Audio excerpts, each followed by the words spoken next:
Hello, everyone. Welcome again to episode 5 of Behind the Stripes podcast. My name is Rama Peroo, joined once again by Tiger Athletic Hall of Famer and two-time JUCO World Series champion, Coach Dave Burroughs.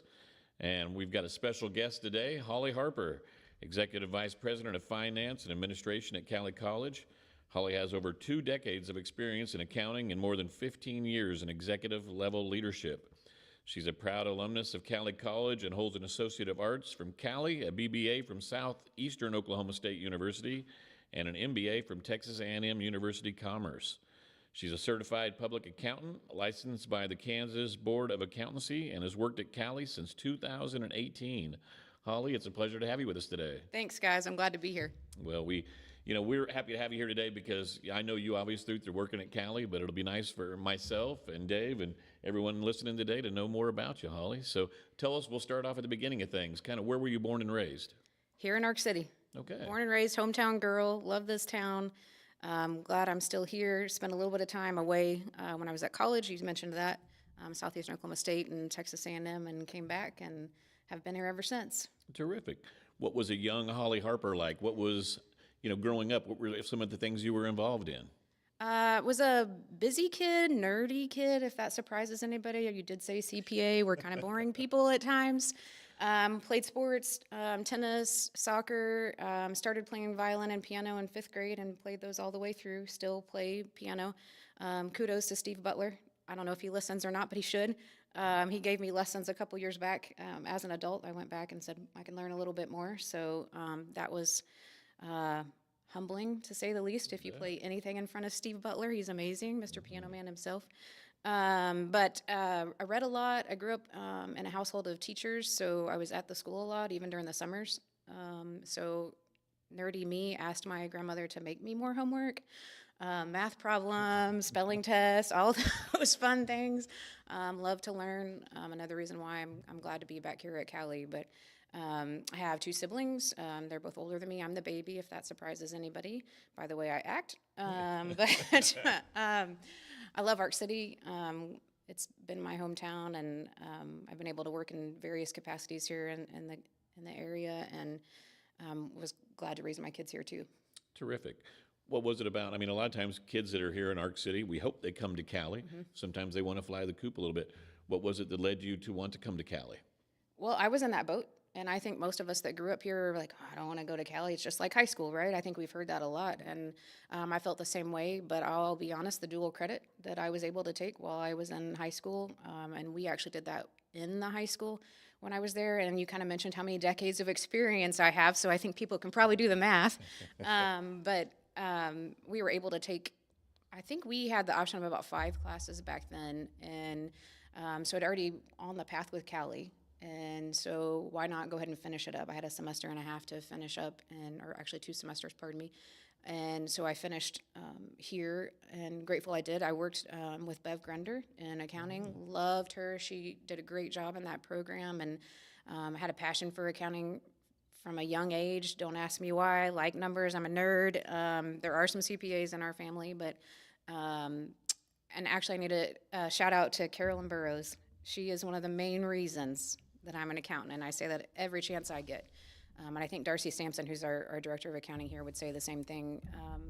She was really fun, made the accounting classes fun in high school, and I knew before that, but I knew the second I got in her class, that's what I wanted to do the rest of my life. And so shout out to Carolyn Burroughs for setting me on that path. I hope that she gets to listen and gets her kudos, but she's been a big inspiration in my life. Well, that's wonderful. You'll have to make sure and share that with Carolyn if she's not tuning in today. It might cost her a little bit of money, but not a problem.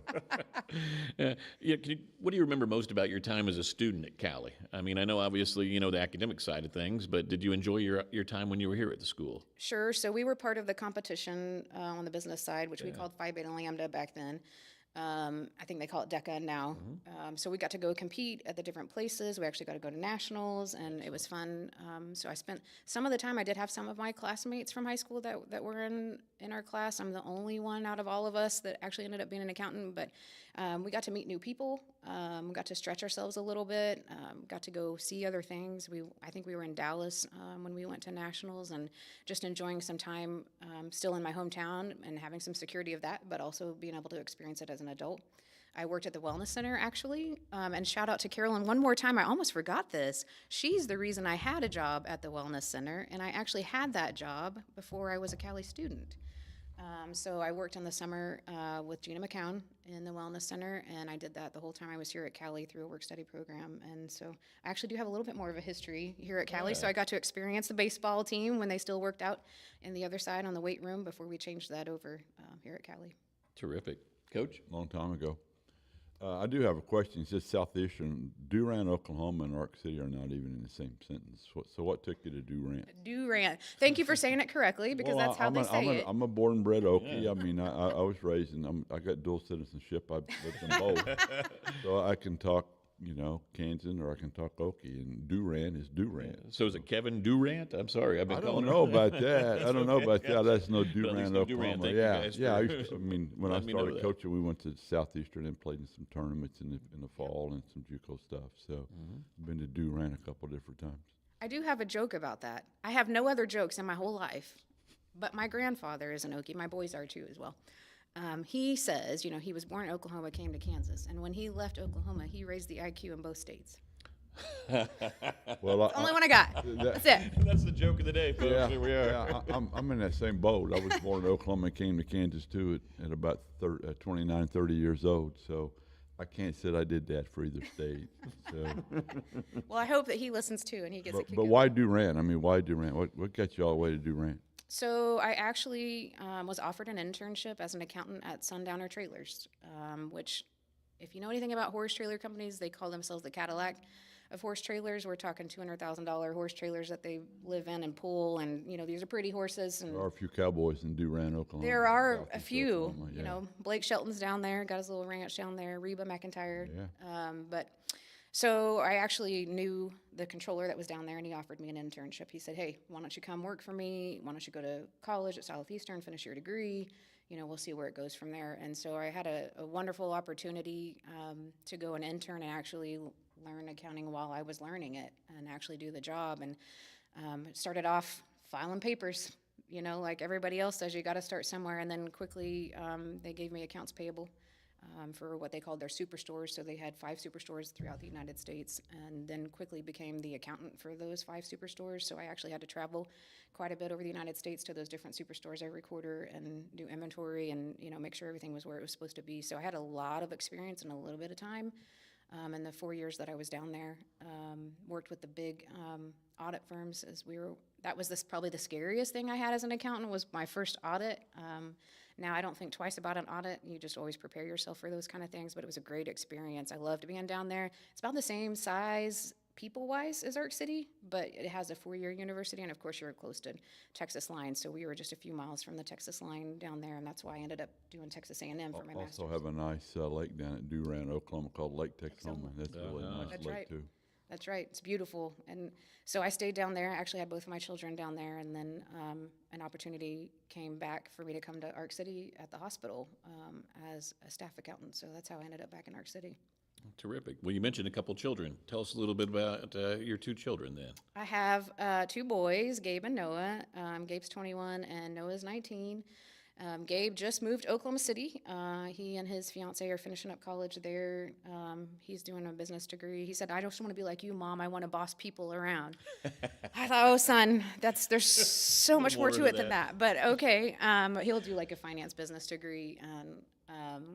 And then Noah is actually playing men's volleyball at Missouri Baptist, and his first tournament is this weekend. So we'll be traveling to St. Louis to watch him play. Excited, I've traveled all over, and I know I've told Coach this before, as a traveling parent, you take them to all of these tournaments and you spend all of your time chasing them around, hoping that they get to play at the next level. And so he's been afforded that opportunity. So I'm really excited to see him play. Yeah. I know it'll be a little bit different than what we've watched for the last 6 years, but it'll be fun. That is amazing. I love that. It sounds like both your kids are doing great, so congratulations on that. But men's volleyball, that is so awesome. How did he get involved in that and work his way into being able to be a scholarship level player? So we started probably in middle school, and we actually had a local coach that reached out to him and said, "Hey, do you know they're starting a men's volleyball program in Wichita?"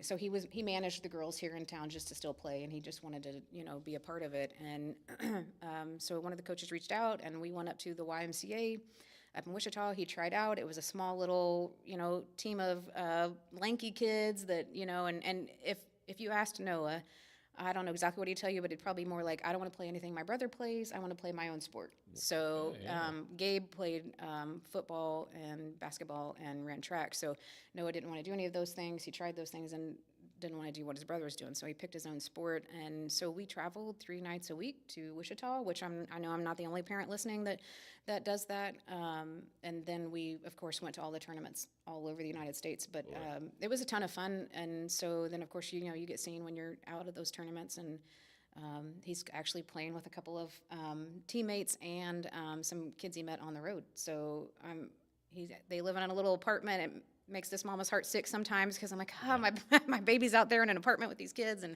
But he's doing great, kind of going into some chemical engineering and degree and excited about being able to do both, college and sports. Well, we've had a couple coaches on prior to you being here. We've had Todd Clark and also Donnie Jackson on, and I complimented both of them for taking the time. I know how busy they are as coaches, but also being a parent and being involved in their kids' lives. So kudos to you too, because I know how busy you are. I see the hours you put in here at this place, and to still be able to take the time and do that for your kids, I think that's a really honorable thing. So, and Coach knows all about travel ball and stuff like that, and the kids you've brought up, not only your own kids, but watching the kids through the baseball, 30 years of baseball, you see how tough that can be for a parent to try to get them to all the different places they need to be to let them be successful and have a chance to be at the next level one day. It's a tight little circle as well, so, but that's what you do you want to get your kids exposed, or you want to make sure they have a chance to move on to the next level if that's their choice. Yep. It can be a headache though. There's a lot of time involved. Oh yeah. And for us, it was really hard. I mean, I was gone recruiting a lot, and so I was an absent dad for a few years with my kids playing summer baseball or whatever. But we managed and we got through it. And then school ball came around, it was a lot easier but then again, I was gone a lot there too. Yeah. So Boy.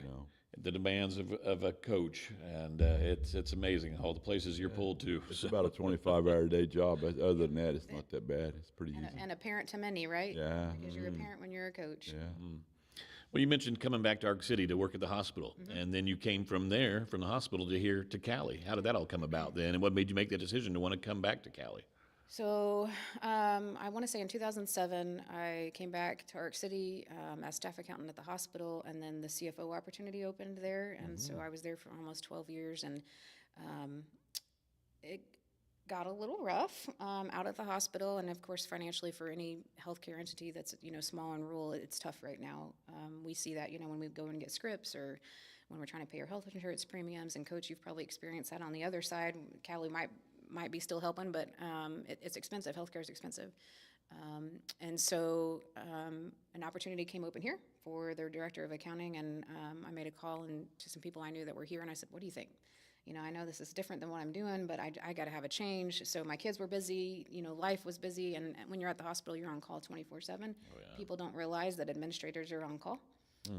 But we were, and so anytime the police got called or anything that happened out there, we had to be there, we had to be a part of it, and so it was very overwhelming for me as a parent to try to take care of my kids and do that at the same time. And so I did make a choice to come here and take a step back, and so I was director of accounting and for I think not quite 2 years, and then Dr. Walker left and moved into the CFO role right when COVID started. That was a great way to transition into that. But I will say I'm grateful that I probably wasn't in healthcare when all that happened, because they really took the brunt of that, and that would have really been difficult. And I feel like here at Cowley, we did a good job trying to navigate through COVID. I mean, no one can say they navigated everything well, but I think we did well with what we could. And so I've been really blessed to be back here at Cowley.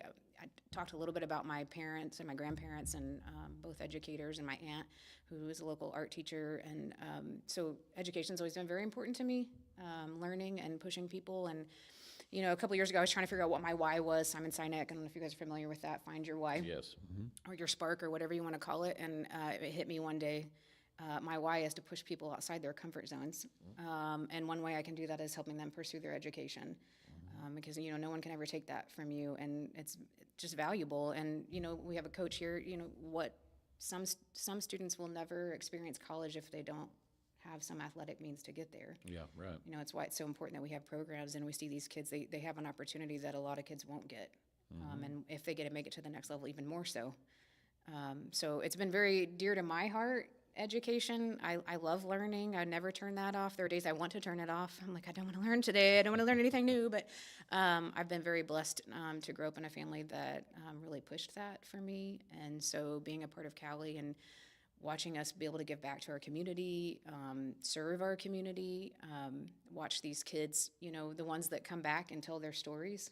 I love that, to hear what Cowley meant to them. So we were in Savannah, I think 2 or 3 years ago with the kids on a band trip during spring break. And there was a couple, I had my Cowley sweatshirt on because I wear it everywhere I go, right? We got to rep Cowley every time we go somewhere. Oh, yeah. And they're like, oh my gosh, we went to Cowley. Love it. Small world, you know, you can go anywhere in the United States. And I've even heard around the world too. And people are like, oh my gosh, I know so-and-so that went to Cowley, or they were at the baseball program. Or so it makes my heart happy when we hear those things, because Cowley really does have a legacy. It sure does. One thing I would ask you too, with Coach here, you know, I know you're a big supporter of Cowley athletics. I see it a lot of the basketball games and the volleyball and all the events. You know, what do you feel? Can you tell me your thoughts on the importance of a strong athletic department here at the collegiate level? Absolutely. We just, you know, talked a little bit about that. It brings students in that maybe wouldn't have the opportunity to come to a college level. I think that we try to support our coaches in every aspect. And so, you know, from my role, yes, I do the finances, but also, you know, from the facilities perspective, do we have all the things that we need, you know, for our students in the athletic realm and the academic realm? So, you know, if there's things, Coach Darren and I spent some time over the summer going through the Hafner. You know, it's been a few years since that's been built, and it has some needs. So what do we have to do to update that? Because, you know, we've got to keep our students safe. We've got to keep our athletes safe. But more than that, our athletes fill up our classrooms. So we wouldn't have campus life here in Arc City if we didn't have athletes. They're fun. I have the wrestling team in our office a lot. I'm sure, yes. and they're a lot of fun, and they're actually, I think they're in Pratt today. They are. On the road, but getting to watch them, getting to learn a little bit about their lives. You know, we only get them for a small amount of time, except for our COVID kids, which we had some of them for a long time. But it's just a blessing to see that we can make an impact, you know, in their lives. And so when I left the hospital, I was like, gosh, am I ever going to find a job where I can still feel like I'm making an impact? You know, because at the hospital and healthcare, it's really easy to know you're making an impact every day. And, you know, I've been blessed to come here and really feel like we can make a connection with these kids and we can see them. And I will tell you, like, when we go to graduation, and I try not to get teary-eyed because it's so amazing, because some of these kids would have never had that opportunity and would have never walked across the stage again had they not come to Cowley College. And maybe it's a welding degree or you know, or maybe it is an associate's. It's just different for every kid, but it's knowing I achieved that and watching their family be so excited that they're walking across that stage across the street. It fills my heart. I love that moment. Oh, yeah. I'm sure you're the same, Coach. I mean, Oh, absolutely, absolutely. Back to your story about being seen in Savannah, I was in Baltimore getting ready to get on an airplane. I've been out recruiting in Pennsylvania and a little bit in Virginia. But I was in Baltimore Airport about 7 o'clock in the morning. I had my Cowley baseball T-shirt on, my pair of shorts, getting ready to jump on going through, I was checking in. And he goes, Cowley County. We played, I can't say what he said, but my nephew played at Johnson. They hated you guys. Like, that's because we beat their butt all the time. Yeah, that's But, hey, right. that's okay. That's neither here from there. But education is important. But there's an old saying in my house where I grew up, education is important, but baseball is more important to her. there you go. So, Yep. you know, but if it hadn't been for that, baseball, or it got me, if it hadn't been for baseball, I don't know, I'd probably be back working in Oklahoma, be retired. But Yeah, but Coach, like, think about the legacy that you've created here at Cowley College. this show ain't about me, though. This show's about you. But you're an So, important part of Cowley College. Yeah, well, yeah, but, you know, I was in the right place at the right time and had a vision and had a lot of people helping me do it. And a lot of those players that we're talking about, they were responsible for it. I was just kind of guy that just pointed them in the right direction and got out of their way. Well, you can say right place, right time, but I think the college also, you know, sitting here with Holly right now and with yourself, I mean, they've made the right decisions in hiring these type of people too, though. So credit to the board and the people that made those hirings to, because you both have added so much to the college. But, Coach, in terms of, you've dealt with Tony Crouch for the most part, whatever you were the head Sid coach. Rainier. Sid was here when I And first Sid came. Rainier. Okay, we're in those roles that Holly were in. Yeah. So you know the importance of that role that Holly has, and how vital that is for someone to be a strong supporter of athletics. Absolutely. If I was, if I wanted to be funny, I said it's the first time I had a conversation with a business manager where it didn't lead to a screaming match, but it hadn't yet anyway. She said that she had to take a chill pill a while ago, so I'm not going to bring up budgets or anything like that. But without those people, we couldn't have done it. And, Sid was awesome, and so was Tony, and so was Holly. So didn't get the chance to work with her, but It's okay, Darren has to. You can ask him. that's not my problem.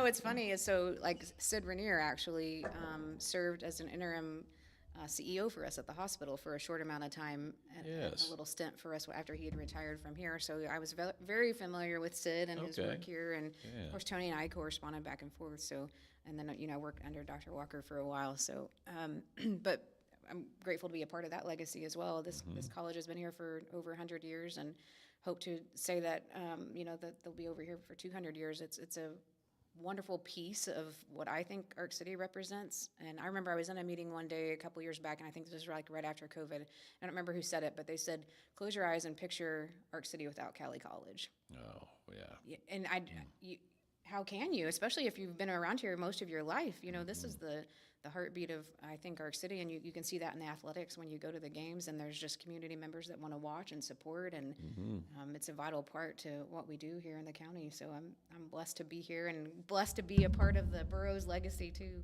Yeah, we all are, aren't we? I was a small part of it, so Lefty's got that covered now. Well, he's doing a good job of carrying on that tradition. Absolutely.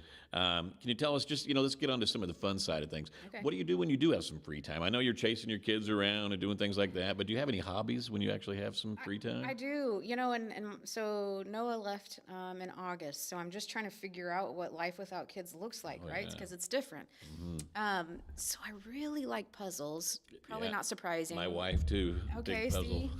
Oh, yeah. So in that theme, come on, Coach, we're gonna do this. You and I are gonna do this.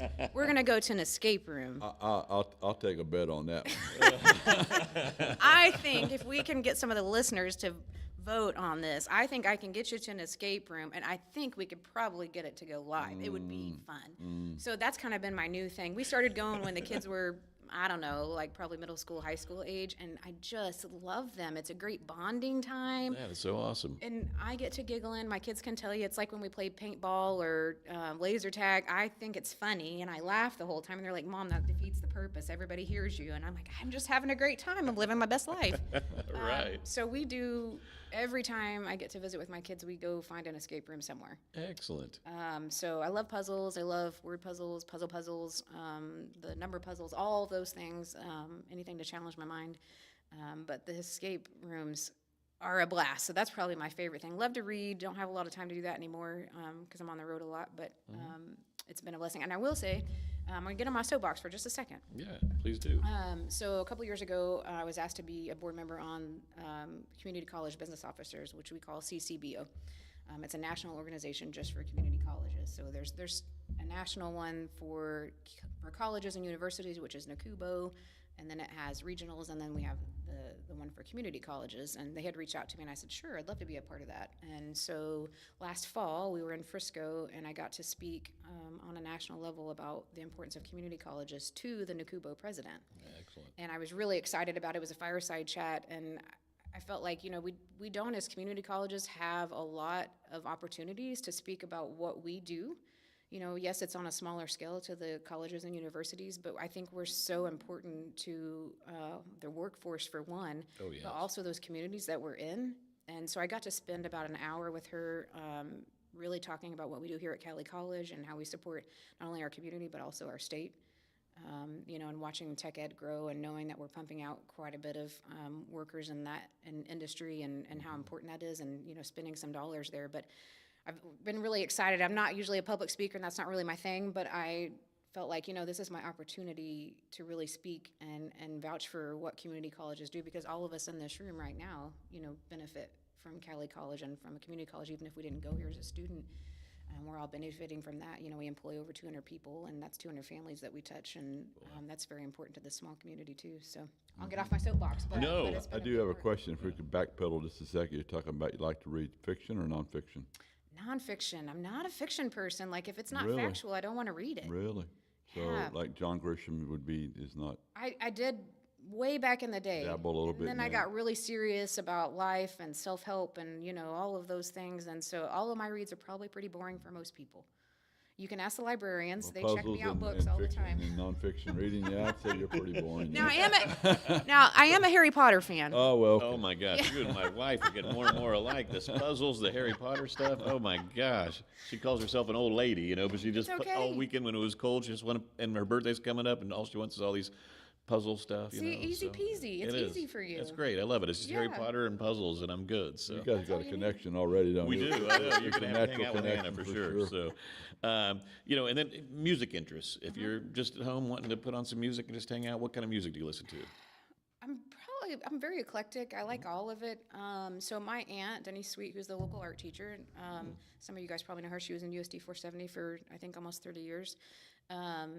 Had a music group, a Christian music group, and I actually got to travel with them all over the United States when I was a child.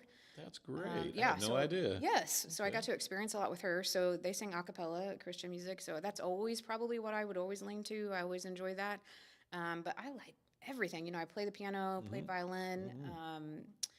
I don't really like hard rock. I shouldn't say that because that's not really my jam. But I really listen to all kinds of things. I love anything with the piano. That's probably more my passion. I'm not great. I'm never going to be a Steve Butler, and that's okay.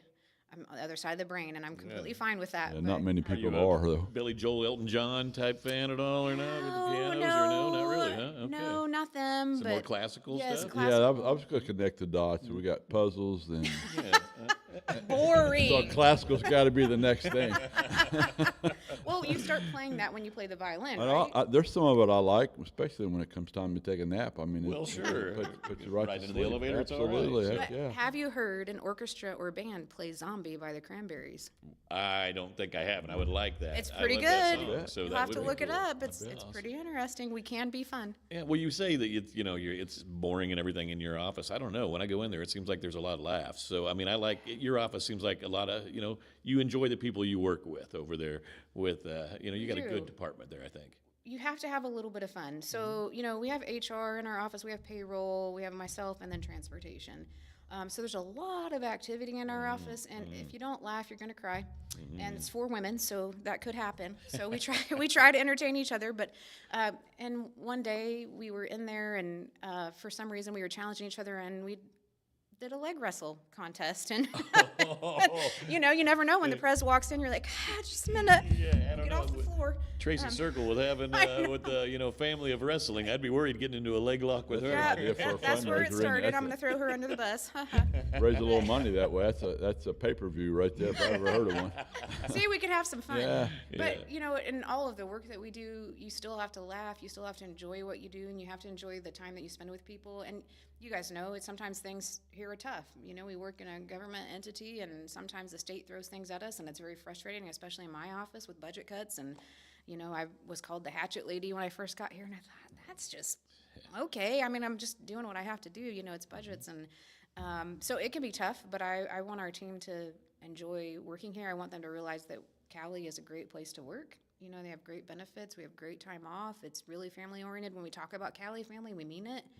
I didn't know what that meant at first until I'd been here for a little while, and we support each other through all the ups and downs in life, and we've seen each other through a lot of, hard tragedies, and we're all here together. And, I've one of the things that I've talked about a lot on the national scene is people talk about the enrollment cliff, and they're all worried about not having enough students, which is a problem. But I'm more concerned about the retirement cliff.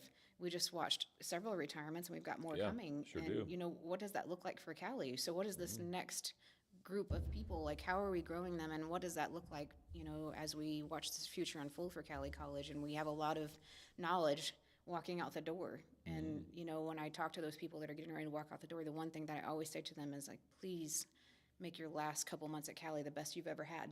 Just remember what Cowley's meant to you, and that, retiring, knowing that I did everything I could.